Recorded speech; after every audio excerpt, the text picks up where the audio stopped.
ಬಳ್ಳಾರಿ ಜಿಲ್ಲಾ ಆಸ್ಪತ್ರೆಯಲ್ಲಿ ಬಾಣಂತಿಯರ ಸರಣಿ ಸಾವಿನ ಬಳಿಕ ಈಗ ಬಿಜೆಪಿ ಮಹಿಳಾ ನಿಯೋಗ ಕೂಡ ಬಳ್ಳಾರಿ ಜಿಲ್ಲಾ ಆಸ್ಪತ್ರೆಗೆ ಭೇಟಿ ನೀಡಿರುವಂಥದ್ದು. ಜೊತೆಗೆ ಸಾಕಷ್ಟು ಈ ಅವಾಂತರ ಆಯಿತು. ಮತ್ತು ಬಾಣಂತಿಯರ ಸಾವಿಗೆ ಏನು ಕಾರಣ ಅನ್ನುವಂಥ ಒಂದು ನಿಟ್ಟಿನಲ್ಲಿ ಈಗಾಗಲೇ ಪರಿಶೀಲನೆ ಕೂಡ ಮಾಡಿರುವಂಥದ್ದು. ನಮ್ಮ ಜೊತೆಗೆ ಮಾಜಿ ಶಾಸಕರು ಹಾಗೆ ಬಿಜೆಪಿ ಉಪಾಧ್ಯಕ್ಷರಾದಂಥ ರೂಪಾಲಿ ನಾಯ್ಕ ಅವರು ಇರುವಂಥದ್ದು. ಅವ್ರನ್ನೂ ಕೂಡ ಈಗ ಮಾತಾಡಿಸ್ತಾ ಹೋಗ್ತೇನೆ. ಮೇಡಮ್, ಈಗ ನೀವು ಜಿಲ್ಲಾಸ್ಪತ್ರೆ ಭೇಟಿ ನೀಡಿದ್ರಿ, ಪರಿಶೀಲನೆ ಮಾಡಿದಾಗ ಏನೆಲ್ಲ ಅಂಶಗಳು ಗೊತ್ತಾಯ್ತು ಮೇಡಮ್? ಈಗ ಭಾಳ ಒಂದು ದುರಾದೃಷ್ಟಕರ ಮತ್ತು ದುರಂತ ಅಂತ ಹೇಳಿಕ್ಕೆ ಇಷ್ಟಪಡ್ತಾ ಇದ್ದೇವೆ. ಇವತ್ತು ಬಳ್ಳಾರಿ ಜಿಲ್ಲೆಯ ಒಂದು ಜಿಲ್ಲಾ ಆಸ್ಪತ್ರೆಯಲ್ಲಿ 5 ಬಾಣಂತಿಯರ ಒಂದು ಸರಣಿ ಸಾವಾಗಿದೆ. ಇನ್ನೂ ತನಕ ಜಿಲ್ಲಾಡಳಿತ ಅಥವಾ ರಾಜ್ಯದ ಮುಖ್ಯಮಂತ್ರಿಗಳು ಅಥವಾ ಉಸ್ತುವಾರಿ ಸಚಿವರಾದ ಆರೋಗ್ಯದ ಸಚಿವರು ಇನ್ನೂ ತನಕ ಇಲ್ಲಿ ಕಾಟಿಟ್ಟಿಲ್ಲ.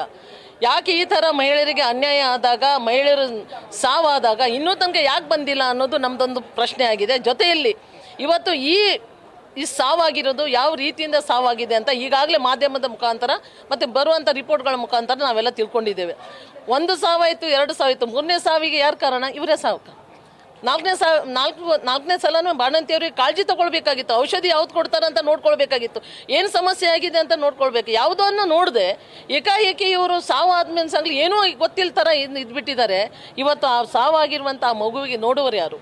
ಆ ಮಗುವಿನ ಜೀವನ ಹೇಗೆ ನಡೀತದೆ ಅನ್ನೋದು. ಇವತ್ತು ಕಾಂಗ್ರೆಸ್ ಪಕ್ಷ ಬರೀ ತಮ್ಮ ಅಧಿಕಾರ ಕುರ್ಚಿ ಉಳಿಸ್ಕೊಳ್ಳಿಕ್ಕೆ ಬರೀ ಕೂತ್ಕೊಂಡಿರ್ಕೊಂಡು ಭ್ರಷ್ಟಾಚಾರದಲ್ಲಿ ಮುಳುಗೋಗಿ ಇವತ್ತು ಇಷ್ಟೊಂದು ದುರಂತ ನಡೆದರೂ ಕೂಡ ಯಾರೊಬ್ಬರೂ ಕೂಡ ಇಲ್ಲಿ ಕಾಲು ತಗ್ಗಲಿಲ್ಲ.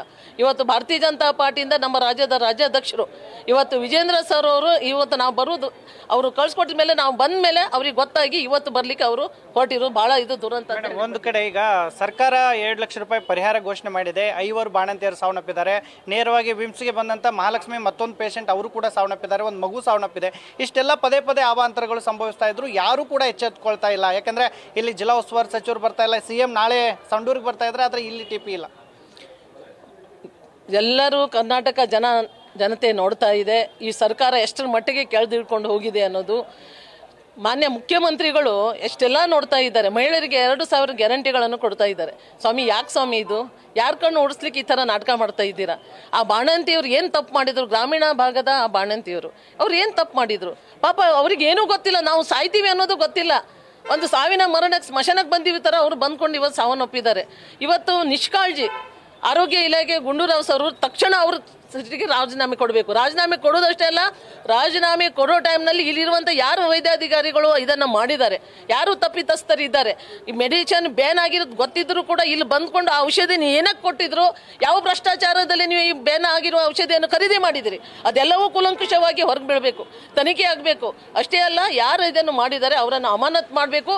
ಮುಂದಿನ ದಿವಸದಲ್ಲಿ ಯಾವುದೇ ಕೂಡ ಈ ಹಾಸ್ಪಿಟಲ್ನಲ್ಲಿ ಅನಾಹುತ ಇದೆ ಅಂತಲ್ಲ, ರಾಜ್ಯದಲ್ಲಿ ಯಾವುದೇ ಹಾಸ್ಪಿಟಲ್ನಲ್ಲಿ ಇಂಥ ಅನಾಹುತ ಆಗಬಾರ್ದು. ಮತ್ತು ಮಗುವಿನ ಒಂದು ಮುಂದಿನ ಜೀವನಕ್ಕೆ ಅವರಿಗೆ ಅಂತ ಒಂದು ಡೆಪಾಸಿಟ್ ಆಗಿ ಇಡುವಂಥ ಒಂದು ಆರೋಗ್ಯ ಮತ್ತು ಅವ್ರ ಎಜುಕೇಷನಿಗೆ ಆ ಮಗುವಿಗೆ ಇಡಬೇಕು. 2 ಲಕ್ಷ ಎಲ್ಲೂ ಸಾಲುವುದಿಲ್ಲ. ಅವ್ರ ಫ್ಯಾಮಿಲಿಗೆ ಕೊಟ್ಟಿರುವಂಥ ಈ 2 ಲಕ್ಷ ಫ್ಯಾಮಿಲಿಗೆ ಅಂತ ಕೊಡ್ತಾರೆ. ಮಗುವಿಗೆ ಯಾರು ನೋಡ್ಕೊಳ್ಳೋರು? ಮಗುವಿನ ಜೀವನ ಯಾರು ನೋಡ್ಕೊಳ್ತಾರೆ? ಈಗ ಯಾರು ಇದ್ದಾರೆ ಮಗುವಿಗೆ? ತಾಯಿ ಅಂದರೆ ಎಲ್ಲವನ್ನೂ ಕೂಡ ಸ್ಪಷ್ಟ, ಹೌದಲ್ಲ? ಆ ತಾಯಿನೇ ಕಳ್ಕೊಂಡಿರುವಂಥ ಮಗುವಿಗೆ ಆ ಸರ್ಕಾರ ನ್ಯಾಯಯುತವಾಗಿ ಅವ್ರಿಗೆ ಸ್ಪಂದನೆ ಕೊಡಬೇಕು. ಮಾನ್ಯ ಮುಖ್ಯಮಂತ್ರಿಗಳು ಇವರ ಹತ್ರ ಇವತ್ತು ಸರ್ಕಾರ ನಮಗೆಲ್ಲ ಗೊತ್ತಿದೆ, ಸರ್ಕಾರ ನಡೆಸ್ಲಿಕ್ಕೆ ಸಾಧ್ಯ ಇಲ್ಲ. ಈ ಕಡೆ ಇನ್ನು 2,000 ಕೊಟ್ಟಾಗಿ ಈ ಸರಿಂದ 10,000 ತೆಗಿತಾ ಇದ್ದಾರೆ ಬಡವರಿಂದಲೇ. ಮತ್ತು ಇಲ್ಲಿಂದ ತೆಗೆದು ಇಲ್ಲಿಂದ ಕೊಡ್ತಾ ಇದ್ದಾರೆ. ಅದಕ್ಕಾಗಿ ನಾವು ಇದನ್ನು ತೊಲಗಬೇಕಂತ ನಾವು ಫಸ್ಟ್ ಹೇಳ್ತಾವೆ. ತೊಲಗಬೇಕಾದ್ರೆ ಇದೆಲ್ಲ ಮಾಡಿ ಫಸ್ಟ್ ನೀವು ಇಲ್ಲಿ ಒಂದು ಹಾಸ್ಪಿಟ್ಲಿಗೆ ಇವತ್ತು ಬರ್ತಾ ಇದ್ದಾರಂತೆ ಕೇಳಿದ್ದೇವೆ. ಈಗ ಇಷ್ಟು ದಿವಸ ಆದಮೇಲೆ ಮತ್ತು ಮಾನ್ಯ ಮುಖ್ಯಮಂತ್ರಿಗಳು ಸಂಡೂರಿನಲ್ಲಿ ಬರ್ತಾರೆ, ಅದು ಇಲ್ಲಿಗೆ ಬರೋದಿಲ್ಲ ಅಂದರೆ ನೋಡಿ ಮುಖ್ಯಮಂತ್ರಿಗಳು ಎಷ್ಟರ ಮಟ್ಟಿಗೆ ತಮ್ಮ ಜನತೆಯನ್ನು ಕಾಪಾಡ್ತಾರೋ ಇಷ್ಟರ ಮಟ್ಟಿಗೆ ಗೊತ್ತಾಗಬೇಕು ಅಂತ ನಾವು ಜನತೆಯನ್ನು ಕೇಳ್ಕೊಳ್ತಾ ಇದ್ದೇವೆ. ಈಗ ಮೃತ ಕುಟುಂಬಕ್ಕೆ 2 ಲಕ್ಷ ಪರಿಹಾರ ಸಾಲುತ್ತೆ. ಯಾಕಂದ್ರೆ ಆ ಮಕ್ಕಳು ನೋಡ್ಕೊಳ್ಬೇಕು, ಅದರಲ್ಲಿ ತಾಯಿ ಇಲ್ಲ ಅನ್ನುವಂಥ ಒಂದು ಕೊರಗು. 2,000 ರೂಪಾಯಿ ಸಾಲುತ್ತೆ ಅಂತಾರೆ ಮೇಡಮ್. ಹೆಂಗೆ ಈಗ 2 ಲಕ್ಷ ರೂಪಾಯಿ ಸಾಲ? ನಾವು ಅದನ್ನೇ ಹೇಳ್ತಾ ಇದ್ದೀವಿ. ಯಾವುದೇ ಕಾರಣಕ್ಕೂ 2 ಲಕ್ಷ ಸಾಲುವುದಿಲ್ಲ.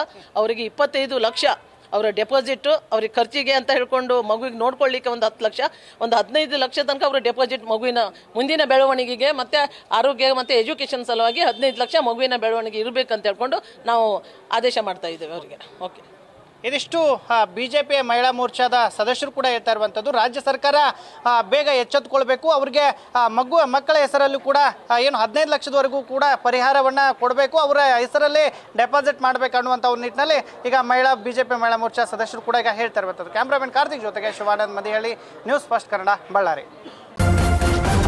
ನ್ಯೂಸ್ ಫಸ್ಟ್, ನಿರ್ಭೀತಿಯಿಂದ ನಿಮ್ಮ ಪರವಾಗಿ.